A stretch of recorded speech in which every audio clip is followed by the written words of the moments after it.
ओम नमः शिवाय। आपके अपने YouTube चैनल जैमा कंजक में आपका बहुत बहुत स्वागत है। भगवान भोलेनाथ व माता पार्वती की कृपा आप और आपके परिवार पर सदा सर्वदा बनी रहे। श्री शिव महापुराण की कथाओं को आगे बढ़ाते हुए आज की कथा का आरंभ हम 7 व्याध पुत्र अध्याय से करेंगे। उम्मीद करती हूँ कथा का पूरा फल लेने के लिए आप कथा को शुरू से लेकर अंत तक जरूर श्रवण करेंगे। ओम नमः शिवाय। सनंत कुमार जी बोले, हे मार्कंडे जी, स्वर्ग में पितरों के 7 गण हैं, जिनमें 4 मूर्त और 3 अमूर्त हैं। आद्य देवता एवं ब्राह्मण उनका भजन करते हैं। वे अपने योग से सोम को तृप्त कराते हैं, इसलिए श्राद्धों में ब्राह्मण को भोजन कराकर उन्हें दान दक्षिणा दी जाती है। श्राद्धों में अग्नि, यम व सोम का आवाहन करें। जो मनुष्य श्राद्धों में पितृ तृप्ति करते हैं, उन्हें प्रसन्न होकर पितृ पुष्टि, आरोग्य एवं वृद्धि प्रदान करते हैं। एक बार की बात है, भारद्वाज ऋषि के ब्राह्मण पुत्र वाग्दुष्ट, क्रोधन, हिंस, पिशुन, काव, सवसर्ष, पितृव्रती आदि दुराचारी हो गए। उनके पिता की मृत्यु हो गई। वे विश्वामित्र के पुत्र मुनि गर्ग के शिष्य बनकर उनके आश्रम में रहने लगे। एक दिन रास्ते में उन कुबुद्धि बालकों ने गाय को मार दिया और आश्रम आकर गुरु जी से झूठ बोल दिया कि गाय को शेर उठा कर ले गया। इस कारण उन्हें गौ हत्या का पाप लगा और उनका जन्म एक लुब्धक के घर में हुआ। वे वन वन फिरते रहे। ज्ञान प्राप्त होने पर उन्होंने तपस्वियों के यहाँ भोजन करके प्राणों को त्याग दिया। तत्पश्चात उन्होंने चक्रवाक योनि के घर में जन्म लिया। पक्षी योनि में निप देश के राजा और रानी के सुखी जीवन को देखकर उन्होंने विचार किया कि जरूर पुण्य कर्म किए होंगे, जिसके कारण उन्हें सुख और सौभाग्य की प्राप्ति हुई। तभी वहां पर सुमना पक्षी आया और प्रसन्न होकर बोला, हे पक्षियों, अगली योनि में तुम काम्पिल्य नगरी के राजा बनोगे। तब तुम्हारा शाप निवृत्त हो जाएगा। तुम्हें ये सब पितरों की कृपा से प्राप्त होगा, क्योंकि तुमने गो प्रोक्षण करके उसे पितरों को भी अर्पित किया था। भीष्म पितामह बोले, हे मार्कंडे जी, आगे की कथा भी मुझ पर कृपा करके सुनाइए। तब उनकी जिज्ञासा शांत करने के लिए मार्कंडे जी बोले, तब उन 7 पक्षियों ने खाना पीना सब छोड़ दिया। वे सिर्फ जल और वायु ही ग्रहण करते थे। उधर राजा रानी भी अपने राज्य में चले गए। वहां जाकर राजा ने अपना राज्य अपने पुत्र अनूप को सौंप दिया। स्वयं राजा रानी को साथ लेकर पुण्य उसी वन में आकर साधारण मुनियों वाला जीवन जीने लगे। धीरे धीरे उन 7 पक्षियों का शरीर क्षीण होने लगा। कुछ समय बाद वे मृत्यु को प्राप्त हुए। दूसरा जन्म उन्हें काम्पिल्य नगरी में प्राप्त हुआ। उनमें से एक का नाम ब्रह्मदत्त हुआ। वे पाप रहित हो गया। उसे राजा ने अपना सारा राजपाट सौंप दिया एवं स्वयं परम गति प्राप्त की। 2 अन्य पांचाल एवं पुंडरीक मंदिर के पुजारी बने। बचे हुए 4 पक्षियों का जन्म एक दरिद्र ब्राह्मण परिवार में हुआ। वे चारों वेदों और शास्त्रों के ज्ञाता थे। भगवान शिव में भक्ति थी। उनके चरणों में भक्ति में उन्होंने मुक्ति एवं ज्ञान प्राप्त कर उनकी असीम श्रद्धा शिवलोक प्राप्त किया। शौनक जी बोले, हे सूत जी, अब आप मुझ पर कृपा करके मुझे आचार्य के पूजन की उत्तम विधि बताइए। साथ ही ग्रंथ सुनने के बाद मनुष्य गण के कर्तव्य के बारे में भी विस्तार से बताइए। शौनक जी की प्रार्थना सुनकर सूत जी ने बताना प्रारंभ किया। हे मुनिवर, किसी को भी शिव पुराण एवं महाग्रंथ सुनने के पश्चात आचार्य का पूजन करना अति आवश्यक माना गया है। आचार्य का श्रद्धा भाव से पूजन करने के पश्चात उसे सामर्थ्य के अनुसार दान अवश्य ही देना चाहिए। शिव पुराण का श्रवण करने के पश्चात त्रिलोकीनाथ भगवान शिव का पूजन करके ब्राह्मणाचार्य को बछड़े वाली गाय का दान करें। जिन स्वर्ण के आसन पर पुराण को स्थापित करें, उसे भी विनम्रता पूर्वक आचार्य को समर्पित करें। इस प्रकार वे बंधन मुक्त हो जाता है। पुराण वक्ता को महात्मा माना जाता है। उन्हें राज्य, घोड़ा, हाथी, गांव आदि उत्तम एवं उपयुक्त वस्तुएं तथा शक्ति और सामर्थ्य के अनुसार दान देने से कल्याण होता है। इस पवित्र शिव पुराण नामक ग्रंथ को सुनने से समस्त अभीष्ट फलों की प्राप्ति होती है। शौनक जी बोले, हे सूत जी, आप मुझे मुनि वेद व्यास के जन्म की कथा सुनाइए। तब शौनक जी के प्रश्न का उत्तर देते हुए सूत जी बोले, हे शौनक जी, एक दिन की बात है। पराशर जी तीर्थ यात्रा करते हुए यमुना तट पर आए। उस समय मल्लाह भोजन कर रहा था, इसलिए उसने अपनी पुत्री मत्स्य गंधा को उन्हें नाव द्वारा यमुना पार कराने का आदेश दिया। मत्स्यगंधा पराशर जी को नाव से यमुना पार ले जा रही थी। उसकी सुंदरता देखकर पराशर जी उस पर मोहित हो गए। जैसे ही उन्होंने यमुना पार की, पराशर मुनि ने उसका हाथ पकड़ लिया। तब मत्स्यगंधा ने मुनिवर से कहा, आप रात का इंतजार करें। पराशर जी ने अपने योग से दिन को रात कर दिया। दोनों का मिलन हुआ, परंतु मत्स्यगंधा चिंतित थी। तब पराशर जी ने उससे वर मांगने को कहा। मत्स्यगंधा बोली, मुनिवर, मेरे इस कर्म को मेरे माता पिता कोई भी ना जान सके। मेरा कन्या धर्म कभी ना जाए और मुझे आपके समान तपस्वी और शक्तिमान पुत्र की प्राप्ति भी हो। तब उसके वचन सुनकर पराशर मुनि बोले, देवी, जैसा आप चाहती हैं वैसा ही होगा और आज से आप सत्यवती नाम से प्रसिद्ध होंगी। आपके गर्भ से भगवान श्री हरि विष्णु का अंश उत्पन्न होगा। ये कहकर मुनिवर चले गए।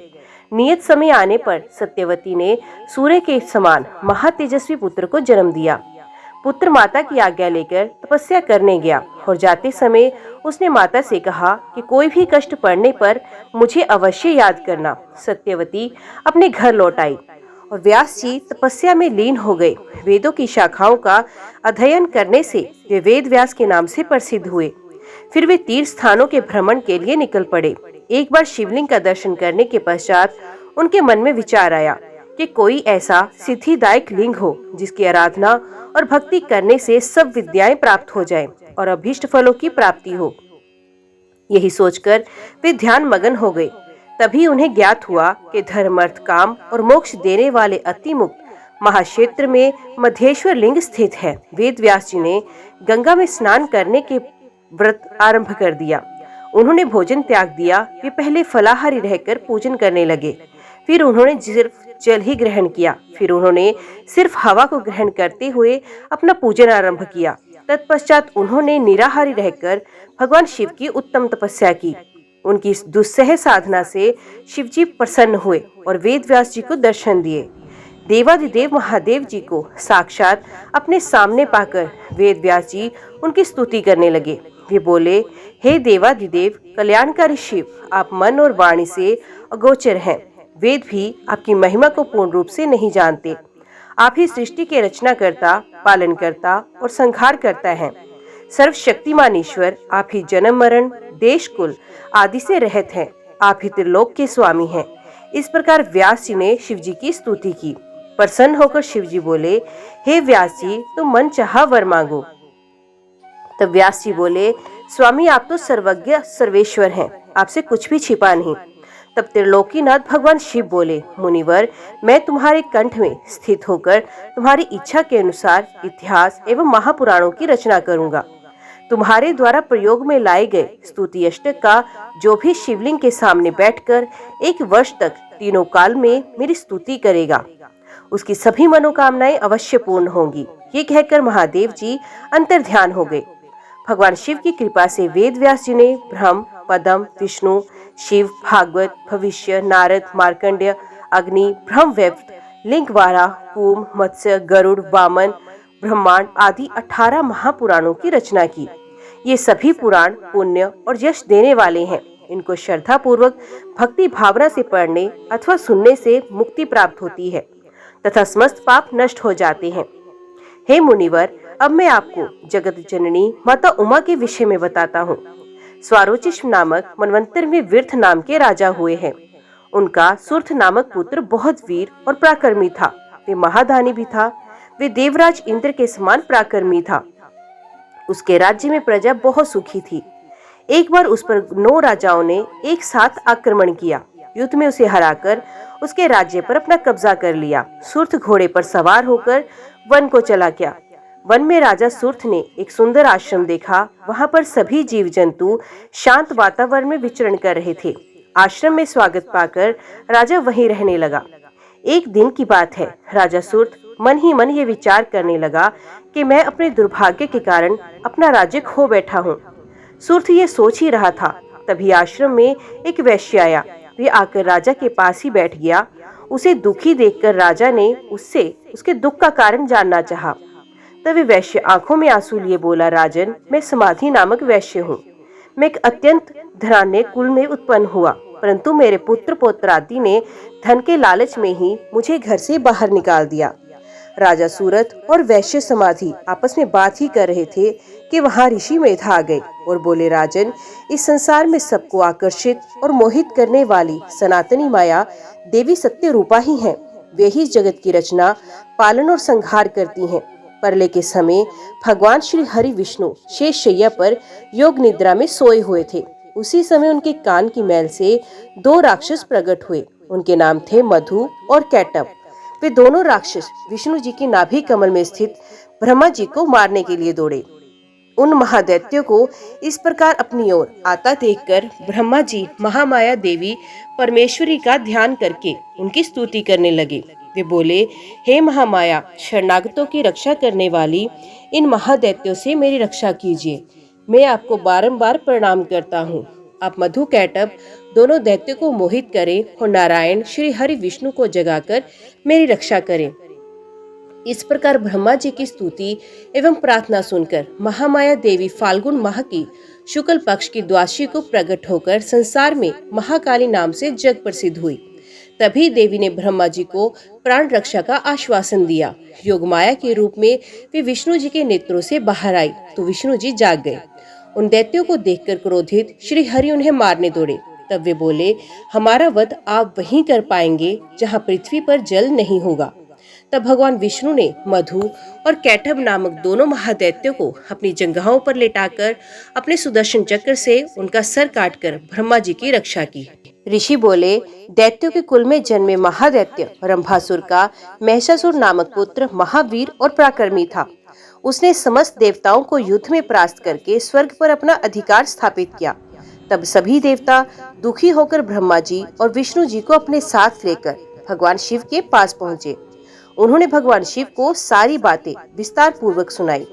सारी कथा सुनने के उपरांत क्रोधित भगवान शिव की आंखों और मुख से एक दिव्य तेज उत्पन्न हुआ। उस तेज में सब देवताओं ने अपना अपना तेज मिलाया, जिससे देवी महामाया जगदम्बा का प्रादुर्भाव हुआ। उन्हें देखकर देवताओं की प्रसन्नता की कोई सीमा न रही। सबने देवी को अनेक आयुध एवं आभूषण भेंट किए। ब्रह्मा जी, विष्णु और शिव जी सह समस्त देवताओं की अनेकों शक्तियां ग्रहण करने के पश्चात देवी ने जोर का अट्टहास किया और गर्जना की। देवी की गर्जना से धरती, आकाश और पाताल गूंज गए। उस गर्जना को सुनकर देव शत्रु दैत्यों ने अपने अपने हथियार उठा लिए। देखते ही देखते देवी जगदम्बा दैत्यों से युद्ध करने पहुंच गई। दैत्यों और देवी के बीच घोर संग्राम होने लगा। देवी जगदम्बा ने शूल, शक्ति, तोमर आदि शस्त्रों से लाखों दैत्यों का विनाश किया। पराक्रमी देवी को देखकर दैत्य सेना भयभीत हो गई और इधर उधर भागने लगी। तब महिषासुर ने आकर देवी जगदम्बा को ललकारा। उसने तलवार लेकर देवी के वाहन सिंह पर आक्रमण किया। अपने सिंह पर आई इस विपत्ति को देखकर देवी ने अपना पाश महिषासुर पर फेंका। अपनी ओर आते पाश को देखकर महिषासुर ने महेश का रूप त्याग कर सिंह का रूप धारण किया। देवी जगदम्बा ने ये देखकर झपटकर उसका सर धड़ से अलग किया, परंतु महिषासुर फिर भी ना मरा और रूप बदल कर देवी से युद्ध करने लगा और उनके सिंह को परेशान करने लगा। इस प्रकार देवी और महिषासुर का युद्ध बहुत लंबे समय तक चलता रहा। उनके इस भयानक युद्ध से पूरा त्रिलोक कांप उठा। सारे जीव जंतु दुखी हो गए। तब देवी उछलकर महिषासुर पर चढ़ गई। उन्होंने अपने पैरों से महिषासुर को कुचल दिया और अपने त्रिशूल से उसकी जीवा काट दी। इस प्रकार देवी जगदम्बा ने महिषासुर का वध कर त्रिलोक को उसके आतंक से मुक्ति दिलाई। सभी देवता हर्षित होकर देवी की स्तुति करने लगे। सारी दिशाओं से पुष्प वर्षा होने लगी। ऋषि बोले, शुंभ और निशुंभ नामक दोनों पराक्रमी दैत्यों ने अपने अत्याचारों से पूरे चराचर जगत को दुखी कर दिया। सभी जीव जंतु, मनुष्यगण एवं देवता उसके अत्याचारों से परेशान हो चुके थे। तब देवता अत्यंत परेशान होकर हिमालय पर श्री पार्वती जी की शरण में गए और देवी की स्तुति करने लगे। बोले, हे कल्याणकारी देवी, हे भवानी, हम सब आपकी शरण में आए हैं। मातेश्वरी, हमारी रक्षा कीजिए। शुंभ निशुंभ के आतंक एवं अत्याचारों से त्रिलोक को मुक्त कराइए। देवताओं की स्तुति सुनकर देवी ने अपने शरीर से एक तेज उत्पन्न किया और एक कुमारी का रूप प्रकट किया। सब देवताओं ने हाथ जोड़कर और सर झुकाकर देवी की स्तुति की। तब पार्वती जी बोली, देवगण, मेरे कोष से निकलने के कारण ये कोष्की नाम से प्रसिद्ध होंगी और मातंगी नाम से जग प्रसिद्ध होंगी। ये कहकर देवी अंतर्ध्यान हो गई और देवता अपने स्थान को लौट गए। देवी कोशकी वही हिमालय की गुफा में रहने लगी। एक दिन शुंभ निशुंभ के सेवकों ने उन्हें देख लिया। तब उन्होंने जाकर शुंभ निशुंभ से उनके रूप सौंदर्य की प्रशंसा की और कहा कि वे तो नारियों में रत्न है, उसे आपके महल की शोभा बढ़ानी चाहिए। तब देवी की प्रशंसा सुनकर शुंभ निशुंभ ने अपना दूत वहां भेजा। तब दूत ने जाकर देवी से कहा, मेरे स्वामी शुंभ निशुंभ आपके रूप की प्रशंसा सुनकर आपसे विवाह करना चाहते हैं। उनके विवाह का प्रस्ताव लेकर ही मुझे यहाँ पर भेजा है। दूत की बातें सुनकर देवी बोली, दूत, जाकर तुम अपने स्वामियों से कहो कि मैंने ये प्रतिज्ञा कर रखी है कि जो भी मुझे युद्ध में परास्त करेगा मैं उसी से विवाह करूंगी। अपने स्वामियों से कहो आकर मुझसे युद्ध करे और मुझे हराकर मुझे अपने साथ ले जाए। दूत ने शुंभ निशुंभ को सारी बातों से अवगत कराया। सारी बातें सुनकर शुंभ और निशुंभ क्रोधित हुए। उन्होंने अपने सेनापति धूम्रलोचन को आदेश दिया कि तुम उस नारी को यहाँ लेकर आओ। यदि वे प्यार से न आए तो जबरदस्ती उठा के लाओ। अपने स्वामी की आज्ञा पाकर धूम्रलोचन हिमालय पर्वत पर देवी को लेने गया। जब देवी कोशकी ने चलने से मना किया तो वे देवी पर शस्त्र लेकर झपटा। देवी ने उसे भस्म कर दिया और सिंह ने दैत्य सेना को तितर बितर कर दिया। जब शुंभ निशुंभ को धूम्रलोचन के मारे जाने का समाचार मिला तो वे गुस्से से भर गए। उन्होंने चंडमुंड और रक्तबीज को देवी को लाने वहां भेजा और आदेश दिया कि यदि वे ना आए तो उसका वध कर दो। वे दैत्य देवी के पास गए और बोले, सुंदरी, तुम प्रेम पूर्वक शुंभ निशुंभ में से किसी को भी अपना पति बना लो और खुशी से राज्य करो।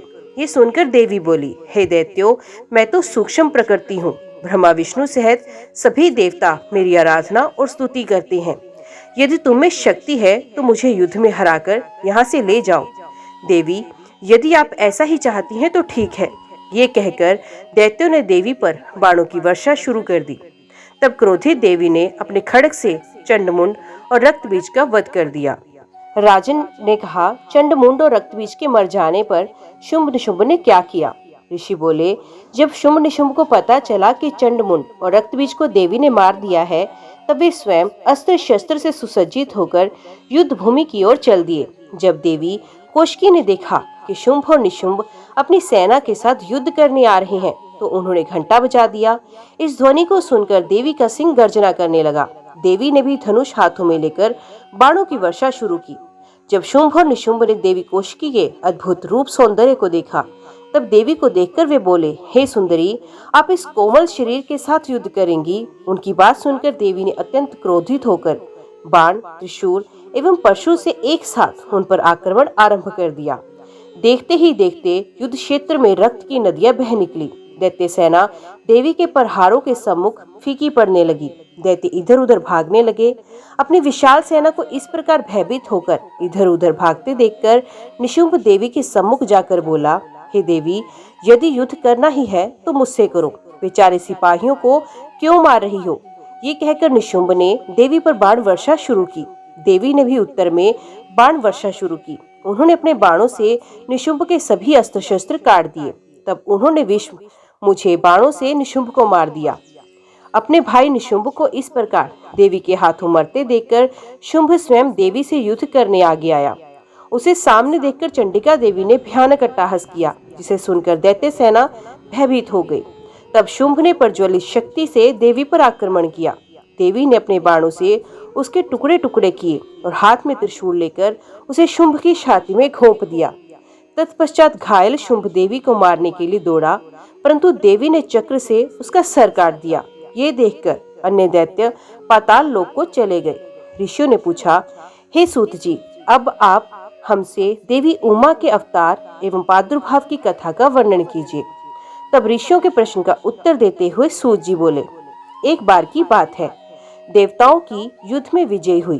विजयी होकर देवताओं को बहुत घमंड हो गया और वे अपनी बहादुरी की बहुत प्रशंसा करने लगे। तभी एक कूप के रूप में तेज प्रकट हुआ। उस तेज को एकाएक देखकर देवता घबरा गए। देवराज इंद्र ने उस तेज की परीक्षा लेने के लिए सर्वप्रथम वायुदेव को वहां भेजा। वायुदेव उस तेज की परीक्षा लेने के लिए वहां पहुंचे। उन्होंने तेज के पास जाकर पूछा, तू कौन है? तब तेज ने भी यही प्रश्न किया, वायु से किया। वायुदेव ने अहंकार से कहा, मैं जगत का प्राण हूँ, मेरे द्वारा ही जगत चल रहा है। ये सुनकर तेज ने कहा कि इस तिनके को जलाकर दिखाओ तो मैं तुम्हें शक्तिशाली समझ सकता हूँ। परंतु वायुदेव अपनी सारी ताकत लगाकर भी उस तिनके को हिला नहीं सके। तब लज्जित होकर और हारे हुए वे देवराज इंद्र के पास गए। देवराज इंद्र को ये सब बात ज्ञात हुई तो उन्होंने एक एक करके सब देवताओं को उस तेज की परीक्षा लेने के लिए भेजा, लेकिन सभी देवता परास्त होकर वापस आ गए। तब स्वयं इंद्र उस दिव्य तेज की परीक्षा लेने गए। जैसे ही इंद्र उस स्थान पर पहुंचे, वे तेज अंतर्ध्यान हो गया। ये देखकर देवेंद्र आश्चर्यचकित रह गए। तब उस तेज को दिव्य और शक्तिशाली जानकर मन ही मन इंद्र उनकी स्तुति करने लगे और बोले, मैं आपकी शरण में आया हूँ, कृपया कर मुझे दर्शन दे। चैत्र मास के शुक्ल पक्ष के नवमी के मध्याह्न का समय देवी उमा ने प्रकट होकर देवराज इंद्र को दर्शन दिए। देवी उमा बोली, हे देवराज इंद्र, ब्रह्मा विष्णु और शिव भी मेरी स्तुति करते हैं, अन्य देवता भी मुझे पूजते हैं। मैं परम ब्रह्म प्रणव स्वरूप देवी हूँ। मेरी ही कृपा से तुम्हें विजयश्री प्राप्त हुई है, इसलिए अपने अभिमान और घमंड को त्याग कर मेरा स्मरण करो। ये कहकर देवी शांत हो गई। ये सुनकर देवताओं ने देवी उमा की स्तुति करना आरंभ किया। देवता बोले, हे महामाया, हे जगदम्बा, आप हमें क्षमा करें। हम दोनों हाथ जोड़कर आपकी शरण में आए हैं। हमसे जो गलती हो गई हो उसे भूलकर हम पर अपनी कृपा दृष्टि करें।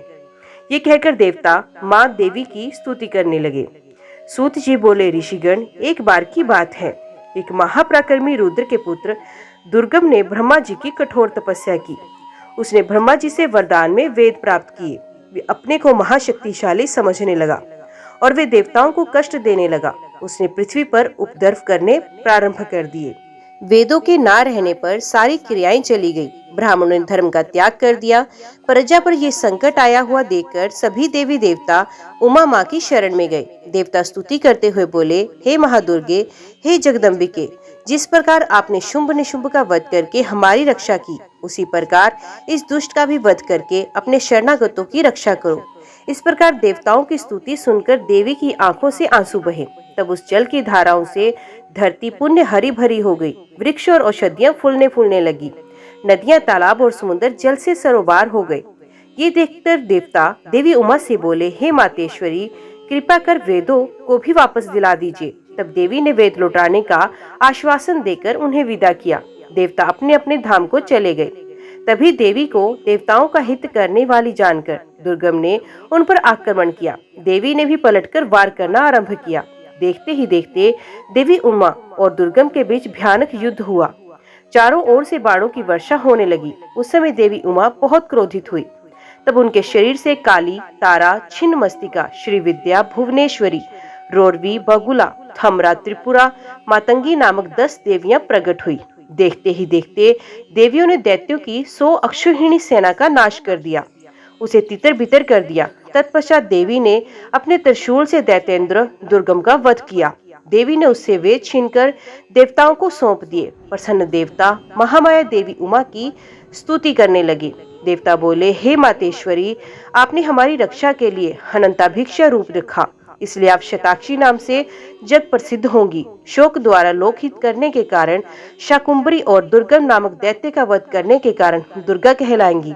हे महाबले, हे ज्ञानदायिनी, हे योग निद्रे, हे विश्वजननी, हम आपको नमस्कार करते हैं। आप सदा हमारा कल्याण करें और सबकी रक्षा करें। तब देवताओं को उनकी रक्षा का आश्वासन देकर देवी अंतर्ध्यान हो गई। एक बार महामुनि व्यास के पूछने पर सनत कुमार जी ने उन्हें महादिव्य क्रिया योग और उसके फल के विषय में बताया। सनत कुमार जी बोले, हे महामुनि, ज्ञान योग, क्रिया योग और भक्ति योग भक्ति और मुक्ति प्रदान करने वाले हैं। ज्ञान, आत्मा और हृदय का मिलन ही क्रिया योग कहलाता है। इसी योग के साथ बाह्य अर्थ का संयोग क्रिया योग कहलाता है। कर्म से भक्ति, भक्ति से ज्ञान एवं ज्ञान से मुक्ति प्राप्त होती है। योग ही मुक्ति का एकमात्र मार्ग है। पत्थर, लकड़ी और मृत्तिका से देवी का मंदिर बनवाने, प्रतिदिन यज्ञ करने से एक सा पुण्य प्राप्त होता है। इस लोक में श्री पार्वती जी की मूर्ति का निर्माण कराने वाला निश्चय ही दुर्गा लोक को जाता है। देवी का मंदिर बनवाने से पुण्य की प्राप्ति होती है। देवी की मूर्ति स्थापना कर उसके चारों ओर पंचाहना देवी की स्थापना करने से असंख्य पुण्य की प्राप्ति होती है। सूर्य और चंद्रमा ग्रहण के समय विष्णु सहस्त्र नाम के पाठ से कई गुना अधिक फल देवादिदेव शिव जी का नाम जपने से मिलता है। देवी का नाम जपने से उससे भी अधिक पुण्य मिलता है। नित्य प्रति देवी उमा का नाम जपने से दुर्गा जी के गणपद की प्राप्ति होती है। जो मनुष्य माँ उमा का धूप दीप नैवेद्य से पूजन करते हैं, मंदिर को लीपते हैं या साफ करते हैं, उन्हें उमा लोक की प्राप्ति होती है। कृष्ण पक्ष की अष्टमी नवमी तिथि को श्री सुकत, देवी सुकत आदि का पाठ कर देवी पर पुष्प अर्पित किए जाते हैं। देवी के कमल का पुष्प या सोना चांदी अर्पित करने से परम गति की प्राप्ति होती है। चैत्र शुक्ल तृतीया को माँ उमा का व्रत करने से जीवन मरण के चक्र से बंधनों से मुक्ति मिलती है। विशाख माह के शुक्ल पक्ष की तृतीय तिथि को अक्षय तृतीया नाम से जाना जाता है और इस दिन रथोत्सव मनाना चाहिए। देवी की मूर्ति स्थापित करके देवी का पूजन करने के पश्चात उनसे प्रार्थना करें, हे देवी, आप हमारा पालन करने वाली हैं, हम पर प्रसन्न हो और हमारे पूजन को स्वीकार करें। हमें इस लोक में सुख देकर अपना धाम प्रदान करें। अश्विन माह के शुक्ल पक्ष में नवरात्र का व्रत किया जाता है। ये उत्तम व्रत सभी कामनाओं को पूर्ण करने वाला तथा मनोरथ सिद्ध करने वाला है। इसी पुण्य कल्याणकारी व्रत को करने से विर्थ के पुत्र सुर्थ राजा बने, समाधि नामक वैश्य को मुक्ति प्राप्त हुई। इसी प्रकार विधि विधान से नवरात्र व्रत को पूरा करने से सभी अभिष्ट फलों की प्राप्ति होती है। इस व्रत को करने से देवी उमा स्त्रियों के सौभाग्य की रक्षा करती हैं तथा इस व्रत के प्रभाव से विद्या, धन, पुत्र आदि की प्राप्ति होती है। इस प्रकार उमा संहिता का पवित्र भक्तिमय स्वरूप मैंने आपको सुनाया है। इसे पढ़ने एवं सुनने से कामनाएं पूर्ण होती हैं और सब सुख भोग कर मनुष्य परम धाम को प्राप्त करता है। ओम नमः शिवाय। आज की वीडियो में इतना ही। उम्मीद करती हूँ वीडियो आपको पसंद आई होगी। वीडियो पसंद आई हो तो वीडियो को लाइक और चैनल को सब्सक्राइब जरूर कीजिएगा। ओम नमः शिवाय लिखकर कमेंट बॉक्स में अपनी हाजिरी और अपने सुझाव देना ना भूलेगा। तो मिलते हैं अगले अध्याय के साथ। तब तक के लिए देखते व सुनते रहिए। जय मां कंजक, जय माता दी।